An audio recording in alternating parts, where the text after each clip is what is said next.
नागपूर शहरात वरिष्ठांच्या आदेशानुसार सुरू असलेल्या कोम्बिंग ऑपरेशन आणि रेकॉर्डवरील गुन्हेगारांच्या तपासणी दरम्यान सक्करदरा पोलीस ठाण्याच्या हद्दीत गुन्हे शाखेने एक मोठी कारवाई केली आहे।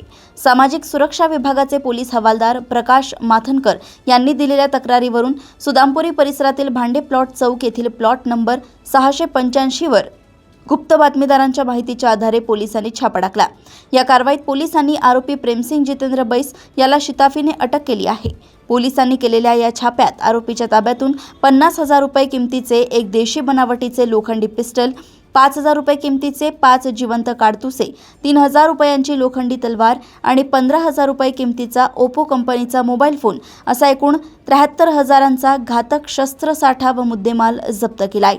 या प्रकरणी आरोपी विरुद्ध सक्करदरा पोलीस ठाण्यात भारतीय हत्यार कायदा कलम 325, 425 सह महाराष्ट्र पोलीस कायदा कलम 135 अन्वये गुन्हा दाखल करण्यात आला असून पोलीस पुढील तपास करतायत। आमचे माननीय सीपी साहेब यांनी आदेश दिले होते की पूर्ण नागपूर शहरामध्ये कोम्बिंग ऑपरेशन राबवलं जाईल। त्यामध्ये रेकॉर्डवरील जे आरोपी आहेत त्यांना चेक करणे आणि त्यांची माहिती घेण्याचे काम चालू होते। सदरची कोम्बिंग ऑपरेशन दरम्यान आम्हाला आमच्या बातमीदारावर माहिती भेटली की भांडे प्लॉटवरील एका इस्माकडे त्यांनी त्याच्या घरी एक पिस्टल लपवून ठेवलेली आहे। त्या अनुषंगाने आम्ही 250 रेड केली असता आम्हाला आरोपी नामे प्रेमसिंग जितेंद्र बैस वय 22 वर्ष, राहणार भांडे प्लॉट याच्या राहत्या घरामध्ये एक पिस्टल, 5 जिवंत काडतूस, एक तलवार मिळून आलेली आहे। ते आम्ही जप्त केलेले आहे। त्याची सगळी एकूण किंमत 73,000 रुपये आहे।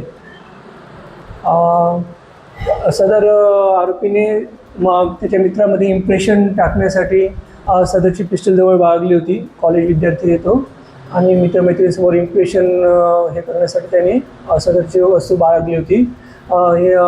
याच्यासाठी आमचे SSB टीमचे पोलीस हवालदार किशोर ठाकरे, नंतर लक्ष्मण, त्याच्यानंतर महिला अंमलदार पूनम, अंमलदार कमलेश, नितीन, प्रकाश माथनकर यांनी ही कामगिरी केलेली आहे। सदर कामगिरीमध्ये 50,000ची देशी बनावटीची पिस्टल, 5,000 रुपयाचे काडतूस, 3,000 रुपयाची तलवार अशी जप्त करण्यात आलेली आहे आणि 15,000 रुपयाचा मोबाईलही जप्त करण्यात आलेला आहे आरोपीचा।